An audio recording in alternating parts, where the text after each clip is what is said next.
Good afternoon, Senator Representative. Let's get the button then. You can start over, please. They didn't want me to speak. You want me to sit back down?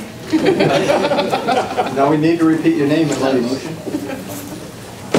Senator Edgecombe, Representative Hickman, and distinguished members of the Agricultural Conservation and Forestry Committee. My name is Russ Black, State Representative from House District 114, which includes the towns of Chesterfield, Industry, New Vineyard, Strong, Temple, and Wilton.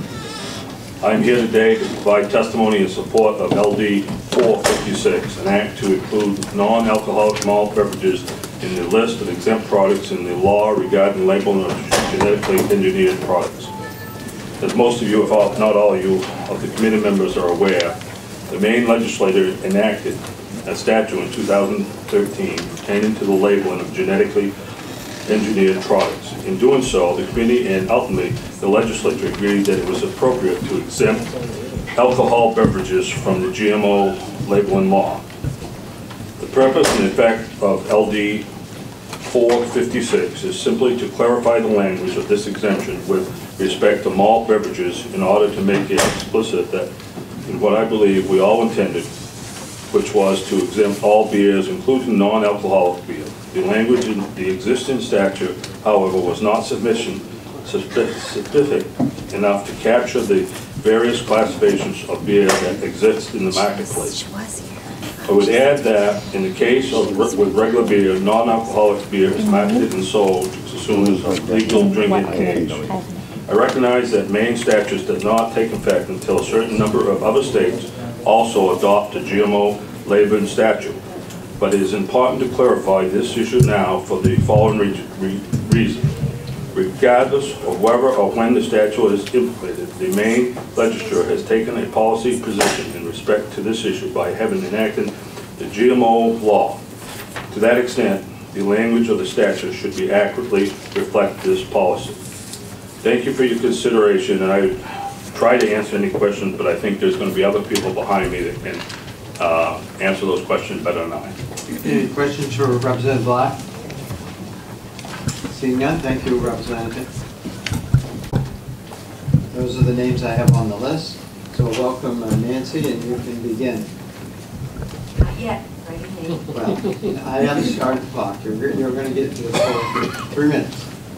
And I know you drove a long way from Jonesboro. Yes. And I'm not as young as I used to be either. I'm also here representing old people and farmers, organic farmers. This is ridiculous. Exemption. We're trying to label all GMOs, and here comes an industry in wanting an exemption. No more exemptions. It's just silly. LD 1326, which I had asked Senator David Burns to put in for me, would label all GMOs, medical, food, animal, all of them, and this would certainly include alcoholic beverages.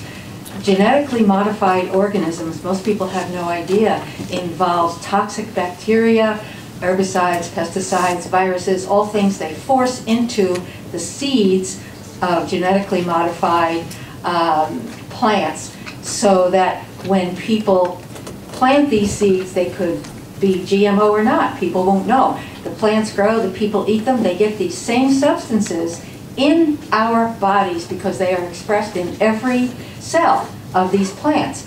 And that includes hops and whatever else is trying to be exempted from labeling here. GMOs are dangerous, they are unnatural, they are unstable in the seeds, in the plants, in our bodies. Very dangerous. Most people have no idea. So life forms on Earth, our soil, our water, they're now in our blood. They should just be banned, but we're not talking about that, and we're not allowed to do that. That's a federal thing. But nothing, no genetically modified organism should be exempt from labeling. What in the world is wrong with labeling? If it's okay, why won't they label it? And I'll leave short of my 3 minutes because that's what I have to say. The answer is no to this bill, please. Nothing should be exempt. Any questions for Nancy? One from Representative Marina. Thank you, Nancy. I missed your last name. What was it? Oh, it's Oden, O-D-E-N. Thank you. Thank you. Next is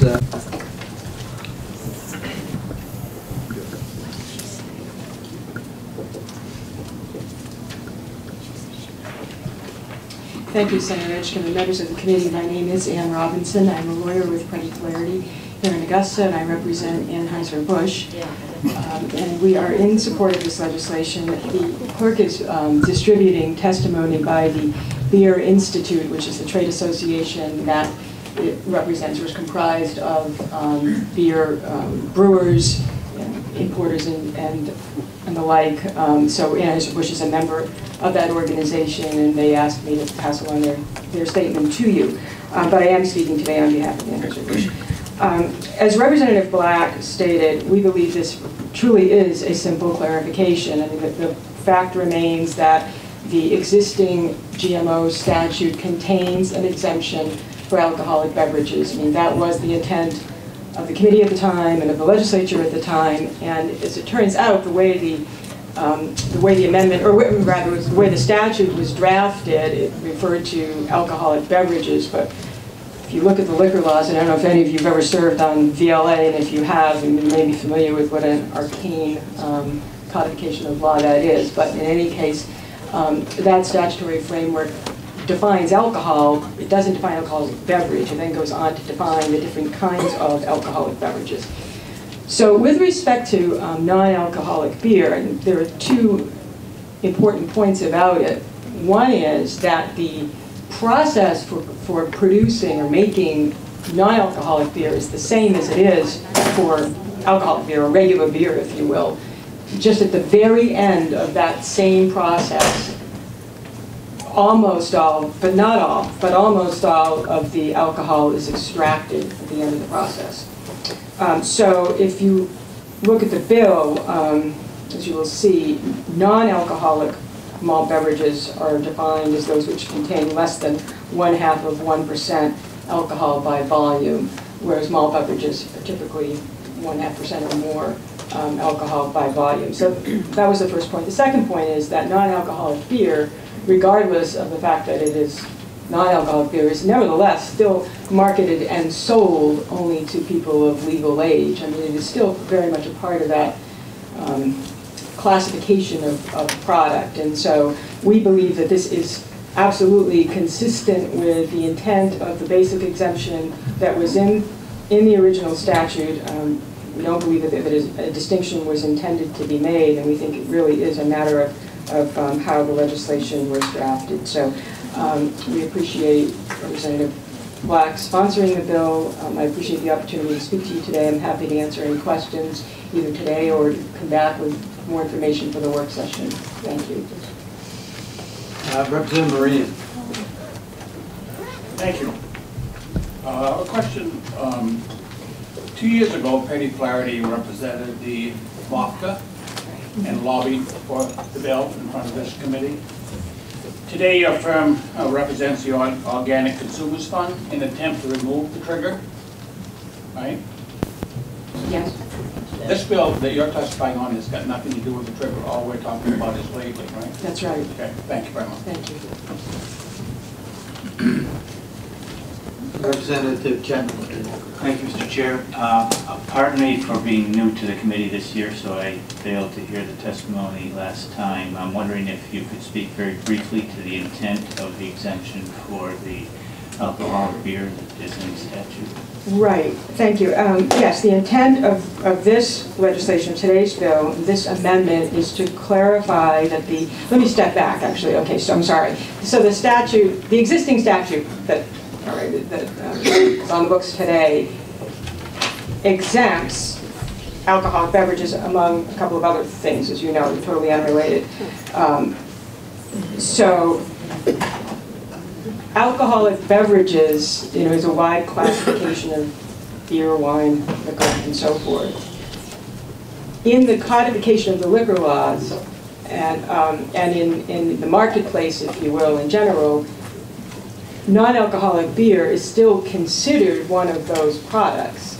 You know, as I said, it has virtually all the alcohol extracted, but not in 100%. It is just, it's a variation on the malt beverage product, and so we believe that that the intent was to exempt alcoholic beverages, that wide classification, that wide group of products that are out there in the marketplace, but the actual language that refers to alcoholic beverages is not a defined term in the liquor laws. Representative Chapman?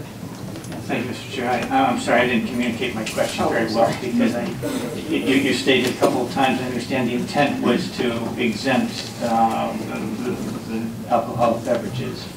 Was the intent. What I'm wondering is if you know what the reason was for that intent, in other words. Oh, I'm sorry, okay. Why was that originally exempted? Yes, and it's, you know, my understanding that it's, at least in part, because those products, whether they are non-alcoholic or alcoholic, I mean, where on the continuum they are products that are sold only to people of legal age. They are not, in that sense, you know, mainstream products that are available to the population as a whole. They're, you know, more discretionary in their selection and in the population that can consume them. Good, thank you. Thank you. Seeing no further questions, thank you. Thank you very much. Ellis Addington.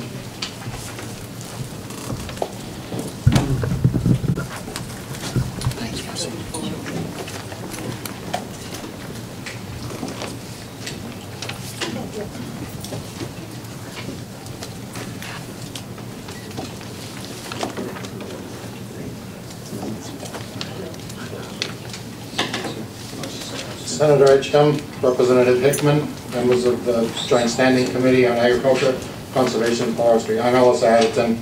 I'm the Bureau Director for the Bureau of Agriculture, Food, and Rural Resources at the Department of Agriculture, Conservation, and Forestry.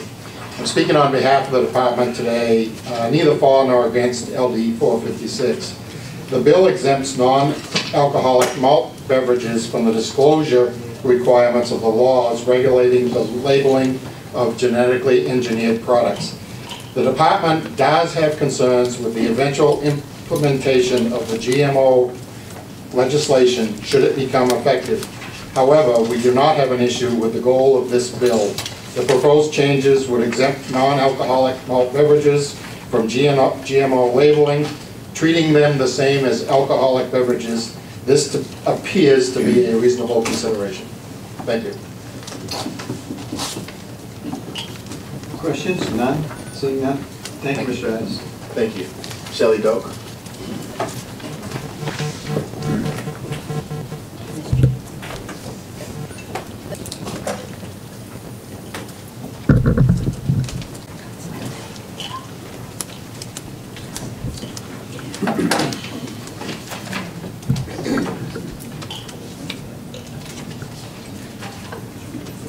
Good afternoon, Senator Edgecombe and Representative Hickman and members of the Joint Standing Committee on Agriculture, Conservation, and Forestry. My name is Shelley Doak. I live in Reedfield and I'm the Executive Director of the Maine Grocers and Food Producers Association, and I'm speaking in opposition today to LD 456. I have testimony on the other two bills and it's all compiled together. So when I testify on those other bills, you'll get my written testimony on this particular bill. As you know, the association is a business trade association representing Maine's food community. Grocery stores, independently owned and operated, many are family-owned businesses, supermarkets, many Maine-based food and beverage producers, processors, distributors, and supported service companies. And as I said, I need to repeat, many of them are family-owned and operated businesses. Product safety and consumer confidence is our members' top priority.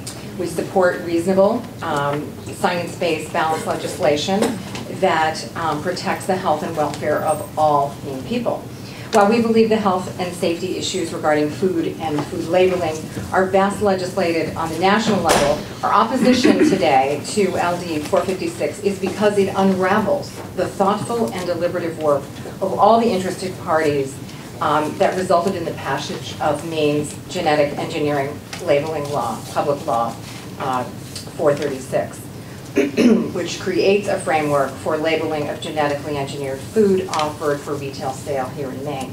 This proposal seeks a carve-out for a very specific product exemption for non-alcoholic beverages. I have the original legislation to answer your question, Representative Chapman, and in the legislation, and my phone is so tiny, but in the original legislation that was presented by, sponsored by Representative Harville and a host of other legislators, alcoholic beverages were in the first iteration of the bill. But I'm concerned about this bill in particular and the others, which you will hear me testify before. It's not about the labeling, it's about the unraveling of the thoughtful and deliberative compromise and the bill that we have today. And I also just need to say that of all of our members, which we have over 100 Maine-based food and beverage processors, none of them sought an exemption from the labeling laws. This proposal seems to undermine that work, and which we played a key role in, and I would urge that you reject this proposal. And I'm happy to answer any questions that you might have. Questions for Shelley? Thank you, Ms. Doak. Thank you. There are no more people signed up for LD 456. Is there anyone else in the room who would like to testify on this bill?